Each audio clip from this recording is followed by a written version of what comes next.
전주시가 종합경기장을 롯데쇼핑과 함께 백화점, 컨벤션센터, 생태숲 등으로 개발하기로 했습니다. 전주시의 종합경기장 개발 계획 발표에 공약을 뒤집고 재벌에 특혜를 주는 거라는 비판이 일고 있습니다. 금융중심지 지정 보류와 관련해 민주평화당이 대통령의 사과를 요구하자 민주당은 정치 공세를 중단하라고 맞섰습니다. 오늘부터 횡단보도와 소화전 주변 등의 1분만 불법 주정차에도 단속되고 과태료도 2배로 늘었습니다. 여러분 안녕하십니까? JTV 8시 뉴스입니다. 전주시의 최대 난제였던 종합경기장 문제에 대해서 전주시가 롯데쇼핑을 종합경기장 개발에 참여시키기로 결정했습니다. 종합경기장 부지에 백화점과 호텔, 컨벤션 센터를 짓고 종합경기장을 월드컵 경기장 옆으로 옮기는 방식입니다. 네, 하지만 공론화 작업을 거치지 않아 반발이 크고 예산 확보도 쉽지 않습니다. 정원희 기자의 보도입니다. 전주 종합경기장 개발의 큰 틀은 이렇습니다. 전주시가 종합경기장 부지를 롯데에 50년 동안 장기 임대하면 롯데는 서신동의 롯데백화점을 종합경기장으로 옮기고 숲을 조성합니다. 롯데는 이런 대가로 1,000억 원을 들여 컨벤션 센터와 200실 규모의 호텔을 지은 뒤 이를 전주시에 기부합니다. 서신동의 현 롯데백화점 건물은 아울렛 같은 상업시설로 쓸 수 없습니다. 전주시는 자체적으로 900억 원을 확보해 전주 월드컵 경기장 주변에 15,000석 규모의 일종 육상 경기장과 8,000석 규모의 야구장을 새로 지을 계획입니다. 종합경기장 일대 토지 소유권을 넘기지 않고 판매시설 부지에 한해 장기 임대 방식으로 현재 운영 중인 백화점을 이전하여 종합경기장을 활용하고 재생하는 것. 셋째, 판매시설을 최소화하여 지역상권을 보호하는 것. 그러나 2015년에 사전 공론화 없이 종합경기장을 뉴욕 센트럴파크처럼 조성하겠다고 공개적으로 약속하더니 이번에도 사전 공론화 없이 계획을 발표해 반발이 거셉니다. 전주 종합경기장을 시민공원으로 만드는 것이 아니라 공원을 만들어서 롯데백화점과 호텔에 통째로 바치겠다는 것과 다르지 않다. 직접적인 피해가 예상되는 소상공인들과 사전 협의도 부족했습니다. 전혀 사전에 협의했다든가 그런 게 없고 다 만들어 놓고 지금 이런 상태에서 발표는 전날. 예산을 축소 발표했다는 의혹도 나옵니다. 전주시는 경기장과 야구장을 짓는데 900억 원이 필요하다고 밝혔는데 전라북도에 요청한 지방재정 투자심사액은 토지 보상비와 건설비를 더해 모두 1,147억 원입니다. 지난 5년 동안 종합경기장을 보존하겠다던 김등수 전주시장이 갑자기 개발 쪽으로 방향을 틀고 이 과정에서 공론화 과정도 거치지 않아 찬반 양쪽 모두로부터 적잖은 반발을 살 것으로 보입니다. JTB 뉴스 정원익입니다. 김승수 시장의 이번 발표를 개발 측면에서 찬성할 수도 있겠지만 롯데에 지나친 헐값에 넘겼다는 비판이 적지 않습니다. 또한 4년 전 자신의 공약을 뒤집어 배신의 정치라는 거센 비난도 나왔습니다. 계속해서 김철 기자가 보도합니다. 참여자치 시민연대는 전주시가 롯데백화점에게 7,000평의 부지를 50년 동안 장기 임대하는 게 특혜라고 반발했습니다. 롯데백화점 규모가 지금의 2배로 늘어나 연 매출액만 6천억 원으로 급증한다는 겁니다. 재벌 기업의 이권의 먹잇감이 돼버리는 것이 아닌지에 대해서 매우 유감스럽고 참담함을 느낀다. 그런데도 전주시가 롯데로부터 기부 체납을 받는 호텔과 컨벤션 센터는 1,000억 원에 불과해 터무니없이 적다는 주장도 나왔습니다. 공개 입찰은 나오면 1,000억이 아니라 저희 중소상인의 판단으로는 7천억 이상 받습니다. 왜 시민의 땅을 헐값으로 넘깁니까? 중소상인연합회는 배신의 정치라고 비판했습니다. 롯데백화점의 종합경기장 확장 이전으로 전주시 내 점포 2천여 개가 문을 닫아 실직자 8,000명이 생길 것으로 우려했습니다. 종합경기장을 시민의 숲으로 돌려주겠다는 그런 시민과의 약속을 저버렸기 때문에 이건 정치인으로서 어떤 신의를 배신한 것이기 때문에 나는 배신의 정치로 생각합니다.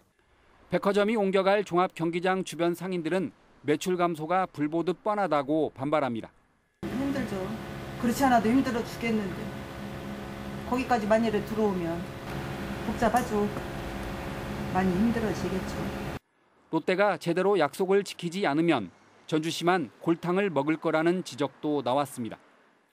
대구 수성 알파시티의 롯데몰을 거창하게 짓는다고 6천억을 들여서 지역 경제 활성화를 위해서 투자하겠다 이렇게 했는데 2016년도에 그런 발표가 난 이후에 2년이 흐른 지금 그 착공조차 안 하고 있거든요.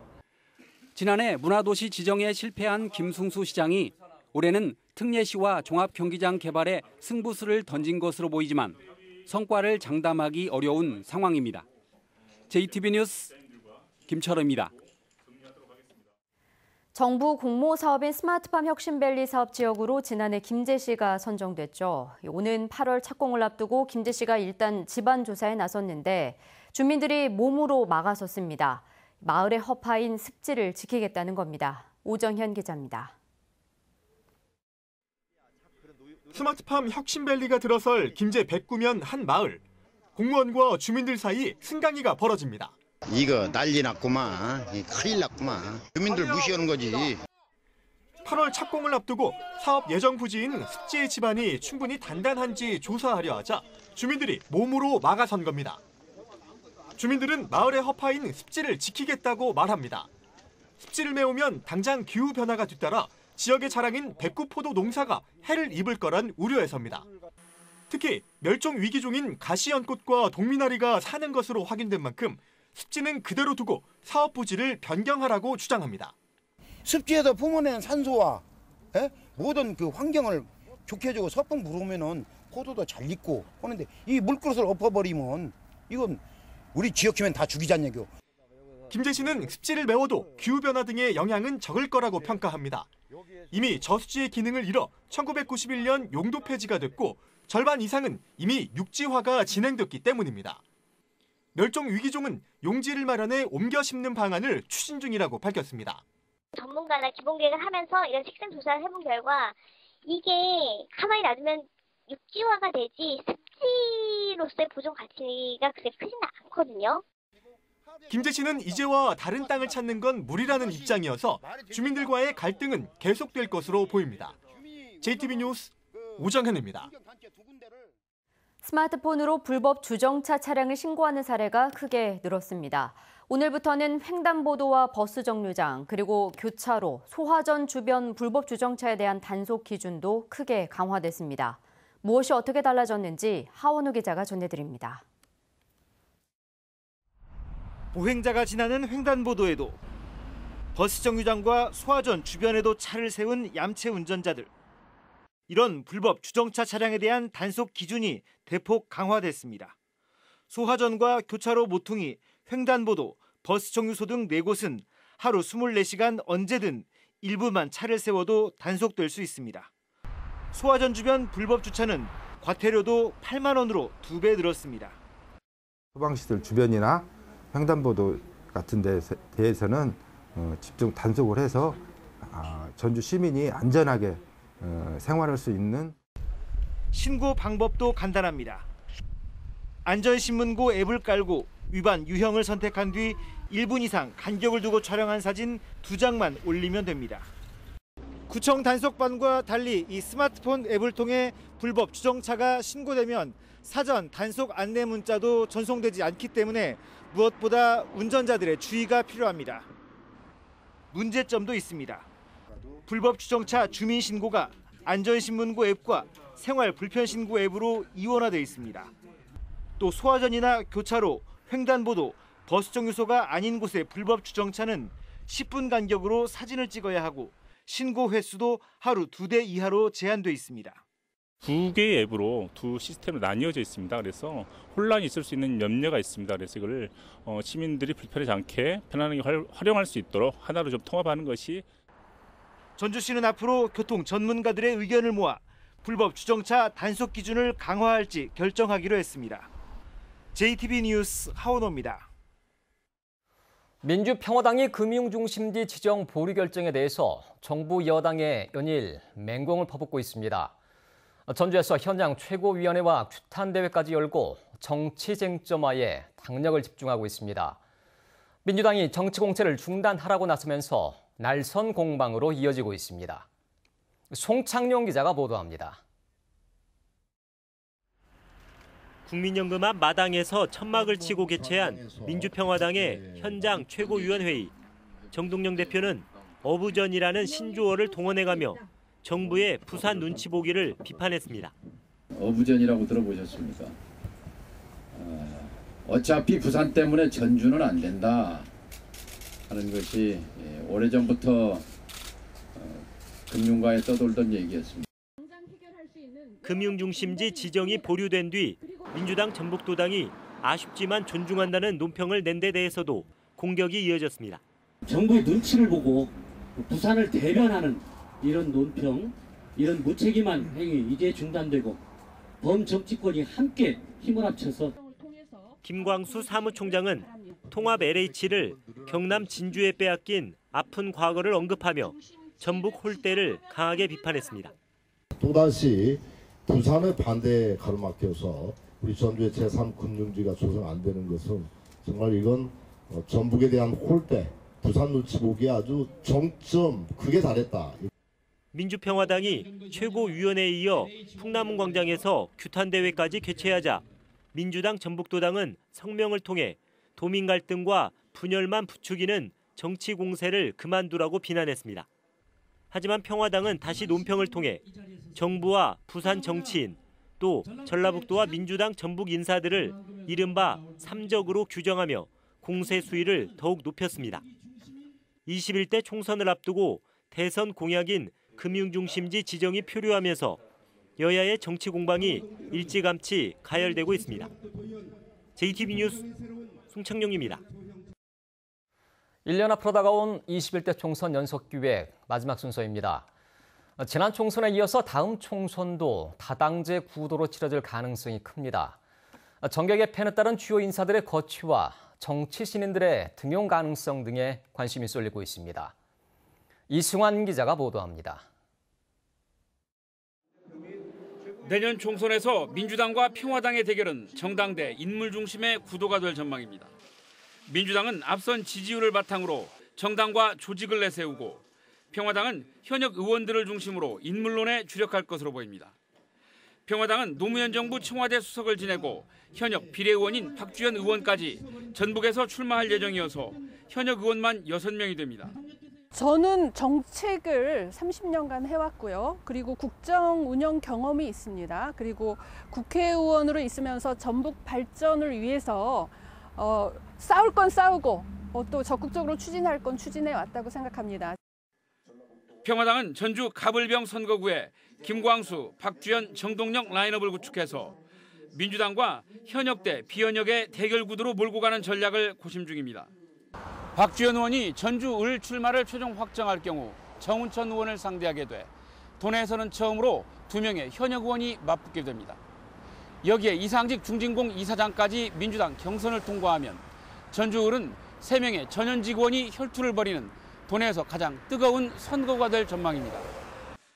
바른미래당의 내홍 속에 향후 김관영, 정운천 의원의 거취도 관심사입니다. 정계 개편이 현실화하면 김관영 의원은 민주당이나 평화당으로, 정운천 의원은 자유한국당행이 유력하다는 관측이 조심스럽게 나오고 있습니다. 현역들의 움직임과 함께 정치 신인의 등판 가능성도 눈여겨볼 대목입니다.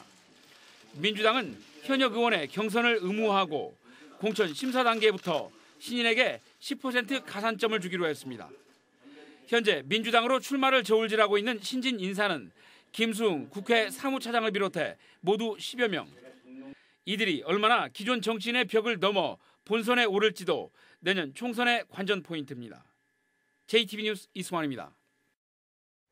군산시가 2022년까지 새만금 지역에 태양광 발전소를 짓겠다는 계획을 내놓았습니다. 3천억 원의 시민 투자를 받는 시민 참여형으로 사업을 추진하기로 했습니다. 보도에 김진형 기자입니다. 군산시가 육상 태양광 발전소를 추진하는 새만금 지역입니다. 새만금 내수면에도 수상 태양광 발전소가 추진되고 있습니다. 군산시가 새만금 지역에 추진 중인 태양광 발전소 건립을 위한 구체적인 계획을 내놓았습니다. 군산시는 2022년까지 200메가와트 규모의 육상과 수상 태양광 발전소를 짓기로 했습니다. 사업비는 3,700억 원으로 이 가운데 80%인 3,000억 원은 시민 투자를 받아 충당하기로 했습니다. 군산시는 이를 위해 내년에 100억 원을 출자해 시민 기업을 설립할 방침입니다. 태양광 발전소 운영으로 해마다 발생되는 7%대의 수익은 투자자 배당과 미래 세대를 위해 사용하는 방안을 검토하고 있습니다. 태양광 사업이 제대로 돼야만이 우리 지역에 그런 업체들도 많이 들어오고 이렇게 해서 군산이 새로운 이런 산업구조 어떤 패러다임도 변화를 시켜가면서 군산 경제가 살아날 것 같으니까. 그러나 태양광 발전소 사업 부지 확보와 관련해 새만금 개발청과 논의하고 있지만 아직까지 확정된 것은 없는 상태입니다. 지역 경제 활성화를 위해 추진하는 새만금 태양광 발전 사업이 계획대로 추진되기 위해서는 부지 확보가 최우선 과제로 떠오르고 있습니다. JTB 뉴스 김진영입니다. 국민연금공단이 오늘 전북혁신도시에 있는 청사 앞에서 제2청사 기공식을 가졌습니다. 국민연금공단 제2청사는 지하 1층, 지상 9층 규모로 내년 10월에 완공됩니다. 국민연금공단은 제2청사가 완공되면 서울에 있는 국제협력센터와 장애심사센터 이전을 추진할 계획이지만 노조와 직원은 반대하고 있어 갈등이 예상됩니다. 전북에 등록된 장애인의 절반은 65살이 넘은 것으로 나타났습니다. 보건복지부가 집계한 결과 지난해 말 현재 전북의 등록 장애인은 13만 746명으로 65세 이상은 52%인 6만 8,860명이었습니다. 이는 전국 평균 47%보다 5%포인트 높습니다. 오늘 밤부터 내일 아침 사이에는 일부 내륙 지역에 짙은 안개가 끼겠습니다. 내일은 대체로 맑다가 오후에 구름이 많겠습니다. 아침 기온은 6도에서 11도를 보이겠고 한낮 기온은 19도에서 24도로 오늘과 비슷한 포근한 봄 날씨를 보이겠습니다. 미세먼지 농도는 보통 수준을 보이겠습니다. 대기가 차차 건조해져 화재 예방에 각별한 주의가 필요합니다. 당분간 비 소식 없이 한낮 기온이 20도를 웃도는 포근한 봄 날씨가 이어지겠습니다.